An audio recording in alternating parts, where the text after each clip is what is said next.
राधे कृष्णा। जय बोलो राधा रानी की जय। जय बोलो श्री कृष्ण कन्हैया लाल की जय। जय बोलो वृंदावन धाम की जय। जय बोलो यमुना मैया की जय। जय बोलो गोवर्धन गिरिराज की जय। जय बोलो आज की आनंद की जय। जय बोलो आज की आशीर्वाद की जय। பகவானுடைய கிருபை பிரஜமண்டலத்தில் ஆனந்தமாக நாம் பரிக்கிரமா பண்ணி கொண்டு இருக்கோம். இதை நம்ம நந்தகாவ் இல்லாட்டி நந்தகிராமம், அப்புறமா காமியவனம், அதை சுற்றி இருக்கிற இடங்கள், பர்சானா, இந்த பக்கம் தான் அப்படி சுற்றின்னு இருக்கும். இதில் பர்சானாவினுடைய அந்த பக்கம் இந்த பக்கத்துலலாம் சில இடங்கள் இருக்குது. அதெல்லாம் நாம் அடுத்து பார்க்க போகிறோம். அழகான இடங்கள் ஒவ்வொன்றுமே விசேஷமாக இருக்குது. முதல்ல நாம் பார்க்க போகிறது தபோரா அப்படின்னு பெயர். சில பேர் தாபாலா அப்படின்னும் சொல்கிறா. இந்த ஊருக்கு ஏற்ற மாதிரி பேர் மாறும் இல்லையா? அழகா தபோரா. இங்கே என்ன விஷயம்? ஒரு நாள் கண்ணன் இப்படி உட்காந்துருக்கான், நின்றுருக்கான். கண்ணன் இப்படி பார்த்துட்டு இருக்கும் பொழுது ராதாராணி அப்படி வழியில் வரா. அந்த ராதாராணியினுடைய அந்த ரூப லாவண்யம், அந்த நளினம், அந்த அழகு, அந்த எக்ஸ்ட்ராடினரி பியூட்டின்னு சொல்லுவா இல்லையா, த டிவைன் பியூட்டி. அதை பார்த்த உடனே கண்ணன் உருகிறானா. அவன் மனசு அப்படியே உருகி கண்களிலிருந்து ஆனந்த கண்ணீர் வழியாது. இந்த தபாராரோ இல்லாட்டி தபோரா அப்படின்னும் பொழுது கண்ணீர் நிறைந்த கண்கள் அப்படின்னு அர்த்தம். Eyes full of tears. ஆசு அப்படின்னு இல்லையா, கண்கள் முழுக்க கண்ணீர் அப்படியே வழியறதாம் கண்ணனுக்கு. என்ன அழகு பார்த்துக்கோங்க. அப்போ ராதாராணியுடைய தெய்வீக ரூப லாவண்யம் கண்ணனையே ஆனந்தத்தை கண்ணீரில் தலைக்கடிக்கிறான். கண்ணனை பார்த்து பல பேருக்கு வரும். கண்ணனுக்கே ராதாராணியை பார்த்து வந்து கொடுத்தான். ஆச்சா. அடுத்து இதே இடத்துல இன்னொரு விஷயம் சொல்கிறா. ஒரு நாள் கண்ணன் இங்கே அப்படியே உட்காந்துன்னு இருக்கான். அப்போ கண்ணனோட ஃப்ரெண்டு சுபலன் அவன் வந்து ராதாராணியினுடைய அற்புதமான குணங்களை வர்ணிக்க. அவள் அவ்வளோ அழகிடா. அவள் கண்ணிலேயே ஒரு வாஞ்ச உண்டு தெரியுமா, இந்த காருண்யம். கிருஷ்ணா அவள் சமயத்தில் உன்கிட்ட தான் கோபப்படுறா, உன்கிட்ட மட்டும்தான் கோச்சிக்கிறா, மற்ற யார்ட்டையும் அவள் கோச்சிக்கிறதே கிடையாது தெரியுமா. அவளுடைய குணம் அவ்வளவு வசத்தியாக இருக்குன்னு சொல்லி ராதாராணியினுடைய விசேஷமான குணங்களை பற்றி சொல்கிறா. அப்போ சொல்லும் பொழுது கண்ணன் அப்படியே ஆனந்தத்தில் மயங்கி அதில் மூழ்கி அப்படியே அழறான் அப்படின்னு சொல்லி அழகா இந்த இடத்தினுடைய மகாத்மியம் காண கிடைக்கிறது. துபு அப்படின்னா அதில் அப்படியே மூழ்கிறதுன்னு அர்த்தம். டூப் கயான்னு சொல்லுவோம் இல்லையா, மூழ்கிறது, டூப். அந்த மாதிரி டூப் ஓகே. அவன் அப்படியே பகவான் அதில் அப்படியே மயங்கி அப்படியே மூழ்கி போயிட்டானான். என்ன அழகான இடங்கள் பாருங்கள். இன்றைக்கி அங்கே கோவில்கள் அதெல்லாம் இருக்கா மாதிரி தெரியலை. கோவில்கள் இல்லவே இல்லைன்னாலும் கிருஷ்ண சாநித்தியம் உண்டு. இப்போ இத்தனை வருஷம் அயோத்தியாவில் ராமனுடைய கோவில் இல்லை. அதனால் என்ன, ராமன் தானே இருந்தான், சரியா? அதனால் அத்தனை விசேஷம் இந்த தபோரான்ற இடம். இது வந்து பர்சானாலேருந்து ஒரு 3 கிலோமீட்டர் தெற்கு பக்கம் போனால் இருக்கு. அடுத்த இடம் நம்ம போகிறோம். ரகோலி, ரசோலி, இப்படி எல்லாம் இந்த இடத்துக்கு பெயர். ராசஸ்தலி காலப்போக்கில் ராஸ்தலி ஆகி ரசோலி ஆயிடுத்து அப்படின்னு பெரியவா சொல்கிறது உண்டு. இந்த இடத்துல அழகா கண்ணன் ராசலீலை ஆடியிருக்கான்.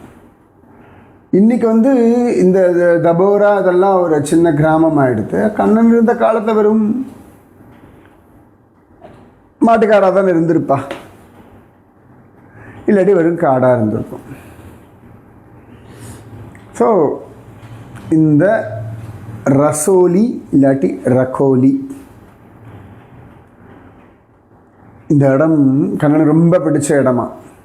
ஏன்னு கேட்டால் இந்த இதில் ராதாராணியனுடைய அஷ்டசகிகளில் ஒருத்தியான துங்க வித்யா பிறந்த இடம், அவதார ஸ்தலம். நம்ம ஏற்கனவே லலிதா சகியினுடைய அவதார ஸ்தலம் பார்த்தோம். சுதேவி ரங்கதேவி அவர்களுடைய அவதார ஸ்தலம் பார்த்தோம். எடுத்து இப்போ துங்க வித்யா ரசோலின்னு பேர். இவ தான் வந்து இவளுக்குன்னு ஒரு கேங் உண்டு. அவளுக்கு இவ தான் லீடர். ராதைக்கும் கண்ணனுக்கும் எப்படி கைங்கரியம் பண்ணணும் அப்படின்னு சொல்லிக் கொடுக்கக்கூடியவள் இவள். நன்னா வீணை வாசிப்பா, நன்னா பாடுவா. கோபிகளுக்கு நாட்டியம், நடனம், டான்ஸ், ட்ராமா, மியூசிக் எல்லாமே சொல்லி தருவாள். நாட்டியம் நடனம் ஒன்று தானே, நாட்டியம், இசை, நாடகம் இதெல்லாம் சொல்லி தருவாள். நல்ல வேத விஷயங்கள்லாம் தெரிஞ்சவள் இந்த துங்க வித்யா. இந்த லலிதா கல்யாணத்தில் கூட இந்த துங்க வித்யா வேதமந்திரங்களை சொன்னாள் அப்படின்னு பார்த்தோம். அதனால் ரசோலி ரகோலின்னு இந்த இடத்துக்கு பெயர். ஜெய் போலோ துங்க வித்யா தேவிக்கு ஜெய். இது வந்து அந்த தபோராலேருந்து ஒரு 2 கிலோமீட்டர், தபோரா கிராமத்துலேருந்து ஒரு 2 கிலோமீட்டர் பக்கத்தில் இந்த இடம். அவளுடைய அவதார ஸ்தலம், துங்க வித்யா கோவில் எல்லாமே இன்றைக்கும் இங்கே இருக்குது. சரியா? ரசோலி ரகோலி அப்படின்னு திருநாமம் இந்த இடத்திற்கு. அடுத்து எங்கே போகலாம்? அடுத்து இன்னொரு கிராமம் போகலாம். பர்சானாலிருந்து 7 கிலோமீட்டர் தள்ளி இருக்கு இந்த இடம். பர்சானாலேருந்து சவுத் தெற்கு பக்கம் போனோம்னா இந்த இடம் எல்லாமே வர்றது. சரியா? ஸோ அந்த இடத்துக்கு பேர் ஹாத்தியான்னு பேர். ஹாத்தி யானை. ஒரு யானை இங்கே வந்ததான், அதனால இதுக்கு பேர் ஹாத்தியான்னு பேர். என்ன யானை அப்படின்னா, ஒரு சந்தர்ப்பத்தில் பிரம்மதேவர் வந்து பௌர்ணமாசி தேவி இல்லாட்டி பூர்ணமாசி தேவி நான் சொன்னேன் ஏற்கனவே. நம்ம சாந்தீபனி அவருடைய அம்மா, கிருஷ்ணனுடைய குரு இருக்கார் சாந்தீபனி, அவருடைய அம்மா. அந்த பூர்ணமாசி தேவி கிட்ட பிரம்மதேவர் சொன்னாராம், ராதா ராணிய விரஜமண்டலத்துக்கு ஈஸ்வரியாக, விரஜேஸ்வரியாக, விரஜராணியாக பட்டாபிஷேகம் பண்ணி வை அப்படின்னு சொல்ல, இந்த ஹத்தியா இந்த ஊர் பக்கத்தில் உம்ரையா அப்படின்ற ஒரு இடத்துல அவளுக்கு பட்டாபிஷேகம் ஏற்பாடெல்லாம் பண்ணுறாளாம். அப்போ கரெக்டாக இந்த ஐராவதம் ஆகாச கங்கா ஜலமெல்லாம் கொண்டு அது இல்லாமல் சொர்க்கத்தில் இருக்கக்கூடிய நிறைய கடல்கள்லாம் இல்லையா, சப்த சிந்துக்கள்லாம் சொல்லுவோம் இல்லையா, அந்த ஜலமெல்லாம் எடுத்துண்டு ராதாராணியினுடைய பட்டாபிஷேகத்துக்கு இந்த ஐராவதம் வந்த இடம் இது. அதனால் ஹதியா அப்படின்னு பெயர்.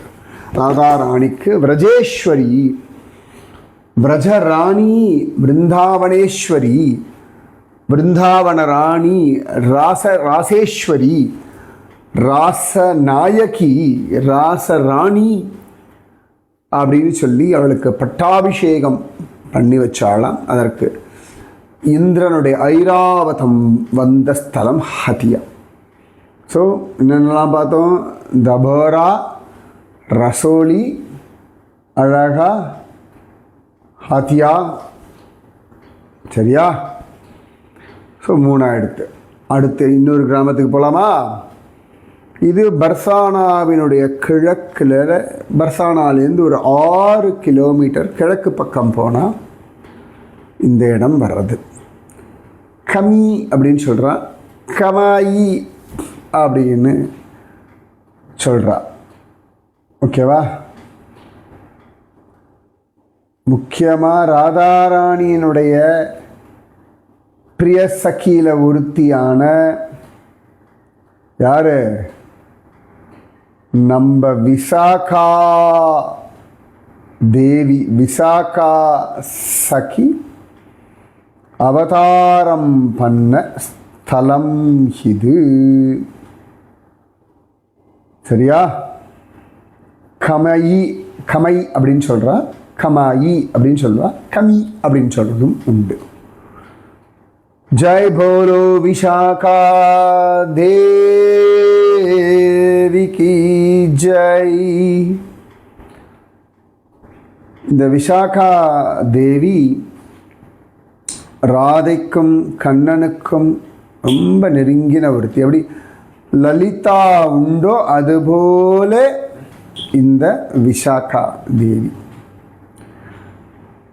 பகவானுக்கும் ராதிகாராணிக்கும் அப்படி பார்த்து பார்த்து கைங்கரியம் பண்ணக்கூடியவள் இந்த விசாகா தேவி. இன்னைக்கு அங்கே கமையில் விசாகா தேவியினுடைய கோவில் இருக்குது. சரியா? ஸோ தபோரா கண்ணன் ராதாராணியை நினச்சி ஆனந்தத்தில் அழுத இடம். அடுத்தது ரசோலி, துங்க வித்யா அவதாரம் பண்ண இடம். அடுத்தது ஹதியா, இந்திரனுடைய ஐராவத யானை ராதாராணிக்கு பட்டாபிஷேகம் பண்ணுவதற்கு ஆகாசகங்க ஜலத்தை கொண்டு வந்த இடம். கமி, கமாய், கமை நம்ம விசாகா தேவியினுடைய அவதார ஸ்தலம். அடுத்து கரலா, கரேலா, கரஹலா அப்படியெல்லாம் இந்த ஊருக்கு பேர். இந்த ராதாராணியினுடைய கசின் ஒருத்தி உண்டு இல்லையா, ரிஷபானு தேவர். அவருடைய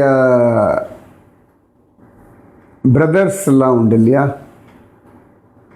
சந்திரபானு, ரத்னபானு, சுபானு, ஸ்ரீபானு. இவெல்லாம் ரிஷபானு தேவருடைய அழகா சகோதரர்கள். அது சந்திரபானு, இந்துமதி அவளுடைய பொண்ணு தான் சந்திராவளி. சந்திராவளி வாழ்ந்த இடம் இது அப்படின்னும் காண கிடைக்கிறது. ஸோ சந்திராவளி ராதாராணியினுடைய கசின். ஓகே, அவள் பிறந்தது சங்கேத். நம்ம முன்னாடியே பார்த்துருக்கோம் அந்த இடத்த. சரியா? ஆனால் இந்த இடத்துல இருந்திருக்கான்னா அவள் கல்யாணமாகி அவளுடைய கணவன் கோவர்தன மல்லனவன், அவனுடைய அம்மா கரளாதேவி இருந்ததுனால இந்த ஊர் பேரே கரளா அப்படின்னு சொல்லுவாள். சந்திராவளி அந்த சகிஸ்தலி கோவர்தன பக்கத்தில் அங்கேயும் இருந்திருக்கா. அதனால் சில இடங்களில் இது லலிதா தேவியினுடைய ஊர் அப்படின்னும் சொல்கிறது உண்டு. லலிதா தேவி இங்கே தான் பிறந்தாள் அப்படின்னும் சொல்கிறது உண்டு. சரியா? ஸோ தபாரோ, அப்புறமா ரசோலி, ஹத்தியா, கமி, அப்புறமா கரஹலா அப்படின்னும் சொல்கிறது உண்டு. இங்கேயும் அழகா இந்த இடத்துல பக்கத்தில் வஜ்ரநாபனுடைய சமாதி அப்படின்னு ஒன்று காண கிடைக்கிறது. ஓகேவா? இந்த இடத்துலையே இந்த கரளா பக்கத்துலேயே பார்த்தோம்னா சம்பகலதாவினுடைய நிகுஞ்சம், சம்பகலதாவினுடைய கோவிலும் இருக்குது. இதெல்லாமே கரளா அந்த கிராமத்தில். அங்கே இருக்க கங்கணகுண்டா அப்படின்னு சொல்லி ஒரு குண்டமும் இருக்குது. ஓகேவா? ஜெய் போலோ சந்திராவளி கி ஜெய், ஜெய் போலோ சம்பகலதா தேவி கி ஜெய். அடுத்து இன்னொரு இடம் போகலாம். சஹர். இந்த ஒரு அழகான ஒரு இடம். என்ன அழகான இடம் அப்படின்னா, நந்தகோபருடைய எல்டர் பிரதர் உபநந்தன் அவருக்கு பெயர். அவர் இருந்த ஊர் இது. ஆக்சுவலாக இவர் தான் எல்டர் பிரதர். ஆனால் அவர் பார்த்தார் நந்தகோபருடைய அந்த ராஜநீதி, அந்த ராஜ தர்மம், அந்த ஒரு ராஜனுக்குரிய குணங்கள்லாம் இருந்ததுனால நந்தகோபரை ராஜாவாக இருக்க சொல்லிட்டு அவருடைய முக்கிய மந்திரி போல சீஃப் அட்வைசராக இவர் இருந்தார். இது என்ன அழகான, அப்போ என்ன ஒரு உத்தமமான ஒரு மனசு இருக்கணும் இந்த உபநந்தராகிய இவருக்கு. பகவான் உத்தவன் கிட்ட சொல்கிறான், நீ எப்படி போகணும்னு சொல்கிறான். நந்த கிராமத்துக்கு போகும்பொழுது பகவான் சொல்கிறான், இந்த சகர கிராமம்னு ஒன்று வருண்டா உத்தவா, அங்கே என்னோடய பெரியப்பா இருக்கார், உபநந்தன் இருக்கார். அந்த தூரத்தில் எனக்கு பார்த்தாலே என் மனசெல்லாம் நிறைஞ்சிடும் தெரியுமா.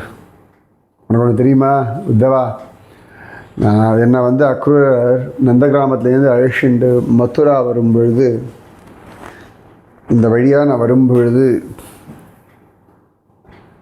உபநந்தர் மற்றவாள்லாம் வந்தால் எனக்கு பானை நிறைய வெண்ணெயெல்லாம் கொடுத்தா. எனக்கு இன்னும் நல்லா ஞாபகம் இருக்குப்பா. நான் ஊரை விட்டு கிளம்பும் பொழுது கூட அவ்வளவு அழகாக என்ன உபச்சாரம் பண்ண ஒரு கிராமம் இது, சஹர கிராமம்.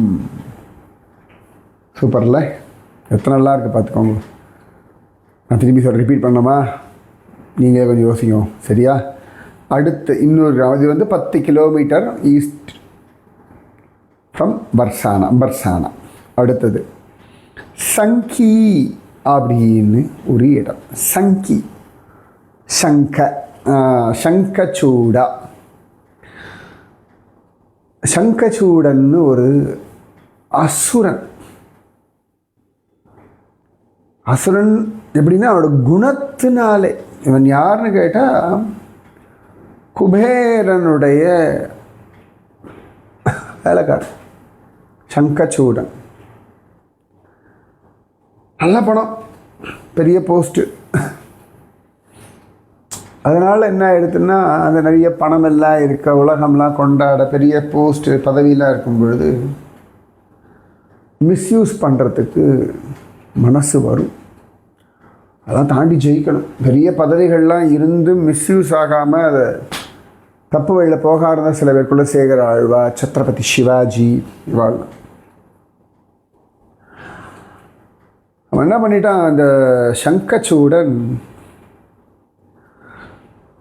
உலகத்திற்கு எல்லா அழகான பெண்களை அனுபவிக்கிற அதிகாரம் எனக்கு உண்டுன்னு நினச்சுட்டான்.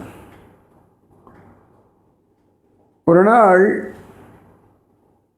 கண்ணன், பலராமன் இவாள்லாம் கோபிகளோட அழகா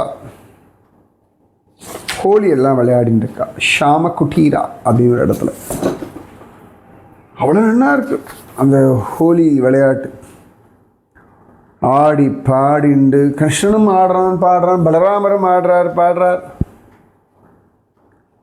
சங்கச்சூடன் எங்கிருந்தோ அது அப்படியே பார்த்தா என்னடா நல்லா சப்தமாக இருக்கு, அருமையாக இருக்கு அப்படின்னு வந்து பார்த்தா கிருஷ்ண பலராமர்களை பார்த்து அனுபவிக்கிறத விட கோபிகைகளை பார்த்தா மயங்கி போயிட்டான். அட்டா விடப்படாதுன்னு சொல்லி நேராக காட்டுக்குள்ளே வந்து இந்த கோபிகைகளை தூக்கிட்டு கிளம்ப ஆரம்பிச்சிட்டான். சில கோபிகள் முக்கியமாக என்ன சொல்லியிருக்கேன், எந்த கோபியை தூக்கிட்டு போனோன்னு கண்டுபிடிங்க, கண்டுபிடிச்சு சொல்லுங்க எனக்கு. அவள் கத்துறா. அப்போ முக்கியமாக சில கோபின்னு சில ஒரே ஒரு கோபி அப்படின்னு இருக்குது.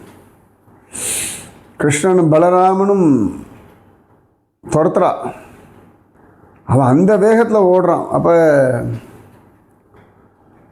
ஒரு இடத்துல அவன் பார்த்தான், அவள் துரத்துற வேகம் நம்மளால் எப்படி மாட்டின்ட்டுருவோம் அப்படின்னு சொல்லிட்டு ஒரு இடத்துல கோபிகளை விட்டு அவன் தனியாக ஓடுறான் சங்கச்சூடன். அப்போ பகவான் பலராமன் கிட்ட சொல்கிறான்னா, நீங்கள் இல்லை கோபிகள்லாம் பார்த்துக்கோ, இதோ வரேன் அப்படிங்கிற. பலராமரோட கோபிகைகள் உண்டு, கிருஷ்ணனோட கோபிகள் உண்டு. உடனே பலராமர் அவளுக்கெல்லாம் காவலாக நிற்க கண்ணன் போய் இந்த சங்கச்சூடனை பிடிச்சு அரைஞ்சு அவனை கொன்ன இடம் இது.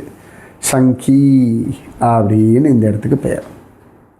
அப்படி சங்கச்சூடனை கொன்று அவன் தலையில் ஒரு விசேஷமான ஒரு ரத்தனம் உண்டு, சங்கு மாதிரியே இருக்காங்க. சங்கச்சூடன்னு பேர் அவனுக்கு.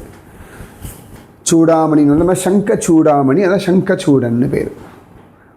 அந்த ரத்தனத்தை எடுத்து கொண்டு வந்து பலராமரிடத்திலே கண்ணன் கொடுத்தான். ஸோ சங்கி அங்கே தான் இந்த சங்கச்சூடனை கண்ணன் வதம் பண்ண சங்கி அப்படின்னு சொல்லலாம். இந்த சங்கி அதுக்கு பக்கத்தில் ஒரு இடம் உண்டு. அது என்னன்னு நாளைக்கு சொல்கிறேன். ராதே கிருஷ்ணா, ராதே கிருஷ்ணா, கிருஷ்ணா ராதே, ராதே கிருஷ்ணா, கிருஷ்ணா ராதே, ராதே கிருஷ்ணா, கிருஷ்ணா ராதே, ராதே கிருஷ்ணா, कृष्णा राधे।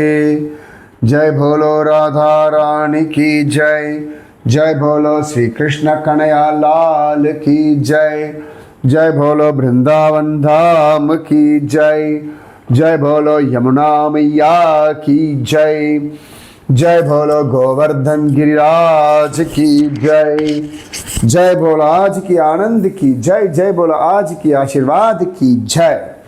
राधे कृष्णा।